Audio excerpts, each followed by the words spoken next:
So, I guess a number of you have been out to sea at various times. Are you familiar with, there's an island off the south coast of England called the Isle of Wight. Are you familiar with that? It's just off Southampton. Some of you may have been to Warsaw College. Anybody been there for any training or anything? It looks out over the Isle of Wight, and there it is. But on the southern coast of the Isle of Wight, there is a little tiny medieval church called St. Peter and St. Paul in a village called Mottiston.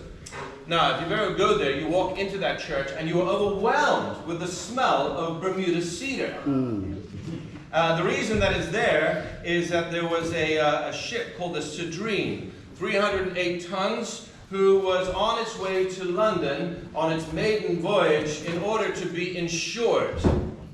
The cedar came from a property on the South Shore in Devonshire that's called Ariel Sands these days. The ship itself was built on Shelley Bay by the firm of Atterbridge and Davis. The captain was a guy called Thomas Melville Dill.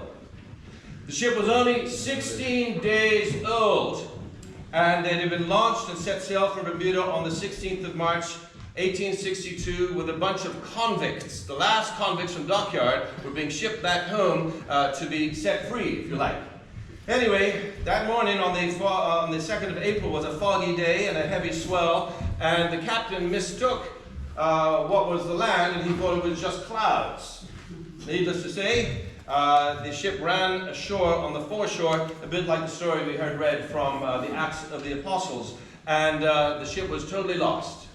No loss of life, thank goodness. I'm told that all the convicts went ashore and drank 3 pubs dry before the British Marines came and rounded them up and set them on their course. But the vessel was a total write-off, and its timber was used for the ceiling.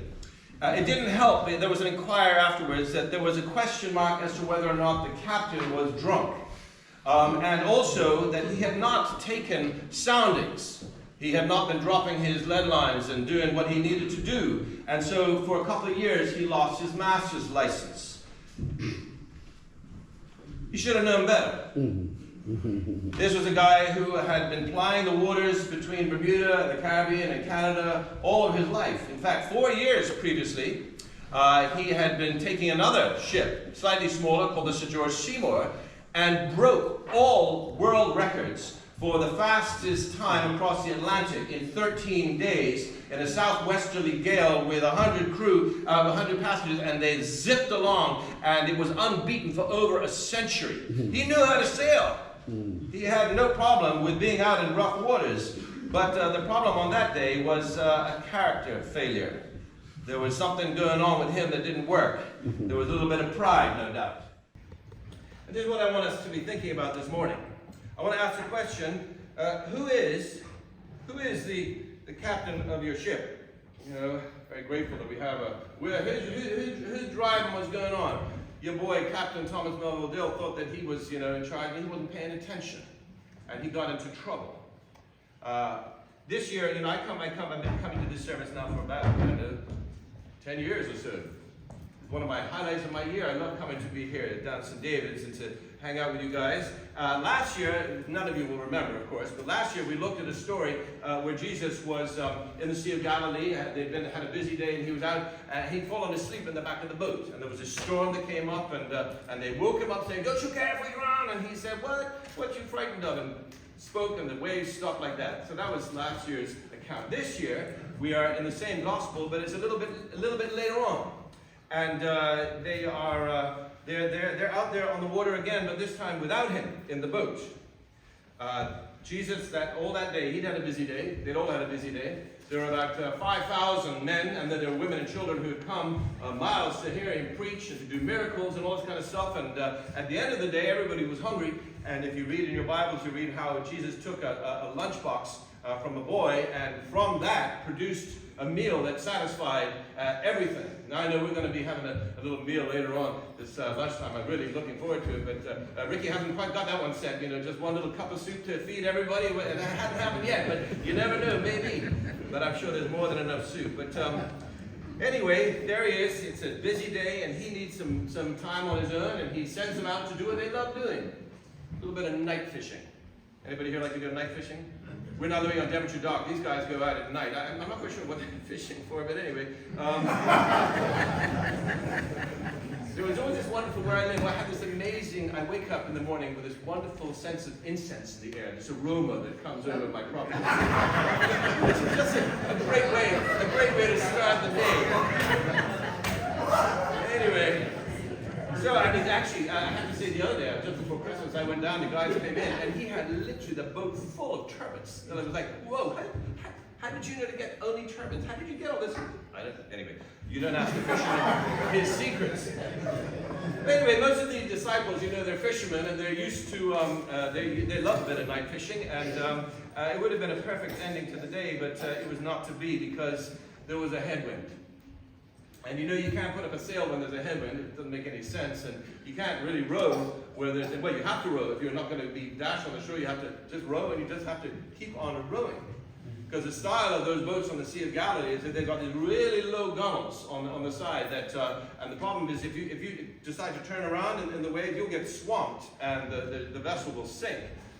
I do recall being out of the Spirit of Bermuda off St. David's Head, maybe a couple of years ago, maybe, and it was for a funeral, and blowing 25-30 knots.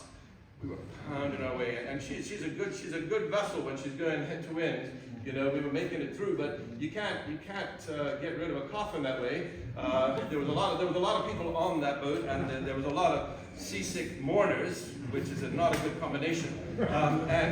Anyway, we had to go broadside in order to lower to shoot the body off the leeward side there, and I just remember the boat was literally wallowing like this and back and forth. One old lady next to me here nearly flew over the rail. Someone had to hang over, had vomit literally going over the top of my shoes. Anyway, so that was the kind of scenario. You wouldn't want to be in the Sea of Galilee in a small boat and have to turn around. That's what I'm saying. All the while they're struggling away, Jesus has gone up onto a mountainside by himself to pray. Typical. One of those Christians where they get into trouble, all they're doing is praying. You know what people say? That's what people say all the time. When there's a comment in the newspaper, you say, we need to pray. Bermuda, we need to prepare. And some people always write, prayer is enough, and you've got to do something. And so people are a little skeptical about prayer. But there he is. Nonetheless, he needs some time with his Father, his Heavenly Father, and he's up there praying. But actually, what we discover is that his prayers are pretty effective. Something amazing happens. And if you notice in the reading as it was being read this morning, that as he was praying, he also saw them. So it's not like his prayers were eyes closed and completely unaware and running away from reality. It was a case that eyes open, seeing what's going on while he is praying. And that is the first point of comfort that I want us to gauge from this passage today. The first point of assurance. Life is going to throw us some balls from time to time. Storms are going to come. Headwinds will stop you from going in the direction you want to go. It's just part of living in this sinful world. We're going to face this almost every day. And for some, the pressure is huge. And sometimes, despite our very best efforts and our many skills and experiences, we can be overwhelmed beyond our capacity to cope. But what we need to hold on to, and this comes through this passage today, is that if we're friends with Jesus, we know that he sees us. More than that, we're told in the scriptures again that he is interceding, that is praying for us at God's right hand in the midst of the struggles that we're going through. Today is the 1-month anniversary of my mother's death, which was it's been an interesting journey. She got sick just before Christmas, died just after Christmas. She was an amazing, faithful woman. And, our prayer at that time was, Lord, please heal her. And ultimately, we believe he has. And but there was a real sense that my mother had that she was going to someone who knew her and loved her. And she just wanted to go. She really wanted to go. And we also had a tremendous sense that even though this was the last thing in the world we wanted to happen in our family, it was okay. And God had superintended things in such an amazing way. Only 3 of my mother's grandchildren live in Bermuda. The other 9 live overseas. But they were all here, and they all had a chance to say their goodbyes. And they all were able to be a part of this. And God sees what's going on. And even though sometimes the answers that we get are not what we want, doesn't mean he's not paying attention. And he is up there right now, still interceding for us as he sees us go through whatever it is that we're going through. But not only that, thank goodness in this passage it gets a little bigger than that, because as he is praying and as he is seeing them, he also decides to get involved in a very interesting way. In that he goes down to the edge of the Sea of Galilee. We know that he has the power with a word to speak it and it stops. It's already happened in Mark's Gospel. But he decides he's not going to do that. He's going to go for a walk. He's going to go for a little stroll in the middle of this storm. Not around the edge of the water, but onto the water and towards them. And as he is strolling along, as if he's having a walk in the park, his disciples look and they shriek. You know, this is like Bermuda Triangle writ large. You know, what's this, a ghost out here in the water? What? And they cry out. Absolutely petrified. And this kind of thing doesn't normally happen, right? You know, every year I get thrown off the Spirit of Bermuda, and I'm trying to work out ways that I could walk on the water so I don't have to get wet. It's usually in March. I've never been able to do that. But nonetheless, there he is. He's out there walking on the water as if nothing was strange about that. Now, there's some interesting words here. It says, as if he were passing by. Now, I don't know if there's any Bible nerds here, but if you're interested in biblical things, there are moments in the Old Testament where God passes by Moses, by Elijah, and as he passes by, they see his glory. And it's as if God is right there on that water, walking along around the boat. I don't know if they hadn't noticed him, whether he had walked around a couple of times to make sure that they did notice him, but they notice him, they shriek, and he gets into the boat, and he says, "Peace, it is I." And everything gets calm. Now again, there's some interesting play words, if you know your Old Testament, about what he actually says. When he says these words, it's like he's quoting another occasion where this guy called Moses, you remember Moses? Where Moses was hiding away, having run away from his situation in Egypt, where he was in the Pharaoh's household or whatever, and he ran away. But God met him at a burning bush. You remember the story? And at the burning bush, he said, "Hey, I'm going to send you back to get my people out of slavery. They've been in slavery for 400 years. You're going to be the one who's going to go for me." And he said, "No, I'm not going. I'm not going." I mean, and he brings excuse after excuse after excuse. But what he says to God, he said, but who are you? What's your name? And God says, "I am that I am." Or if you're going to translate it this way, it is I. The one who always is. The one who is at the beginning and the one who is at the end. The one who holds it all together in between. The God who is always there, present tense. And here we find on the mouth of this man Jesus that they've been hanging out with for these couple of years, he says the same thing. It is I. So you're okay. And then in this account and the one before, we have these two particular miracles which point back to those experiences that Moses had in the wilderness. You remember when they went wandering around the wilderness, they didn't have to go to Linda's or to Arnold's or whatever, because God supplied them daily with manna. He fed them in the wilderness. And so just before this story, we have Jesus feeding 5,000 men, plus women and children, literally bread from nowhere. As the people of Egypt way back when left Egypt, and as they went into the promised land, they passed through the waters of the Red Sea and of the Jordan River in full flood. And here we have this man walking through the sea. The book of Job describes God as the one who stretches out the heavens and also tramples on the waves of the sea. So what's the picture that Jesus wants to see about who he is? He is that God. He is the one who came into our world.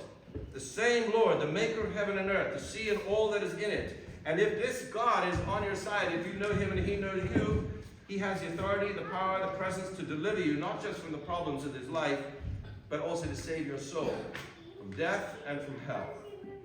So, back to the question. Who is the captain of your life? Who's steering it today? You may feel that you got it all together, and perhaps today you do. I don't know what it's going to be like tomorrow, however. You may think that you are the master of your own fate, but one day, all of that is going to be stripped away. A wise person will recognize this. A fool says it's not going to happen to me. You know, the world says you can do anything you want. You can be anybody you want. Well, it's worth trying. But actually, it's a lie, ultimately.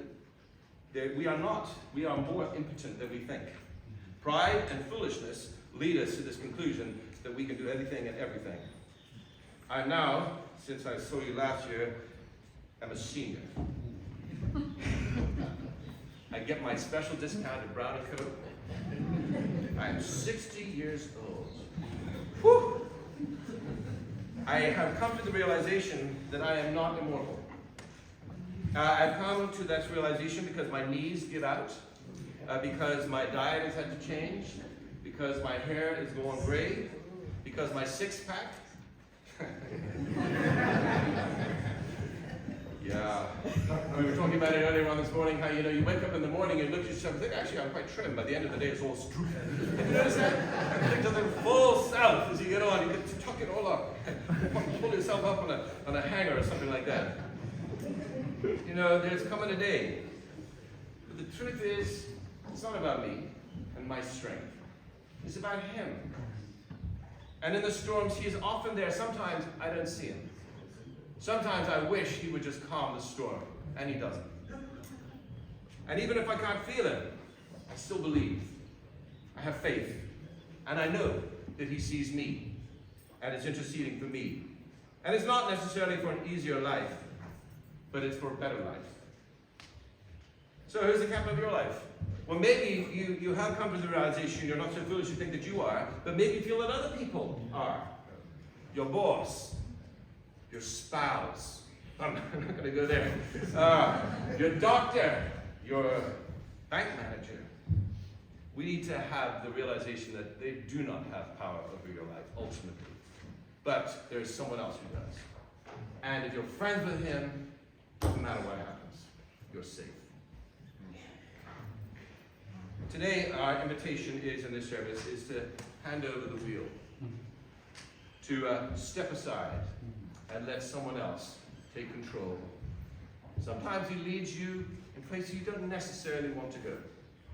But the ride is exciting and terrifying and exciting and anxious-making and exciting, but always He's changing you in the process. And sometimes the ride is just amazing. What He can do, that He still uses ordinary people like you and me. The challenge is to let it go and let Him be the boss. Allow Him to be the anchor for your soul, the wind in your sails, and the one at the helm. May God bless you.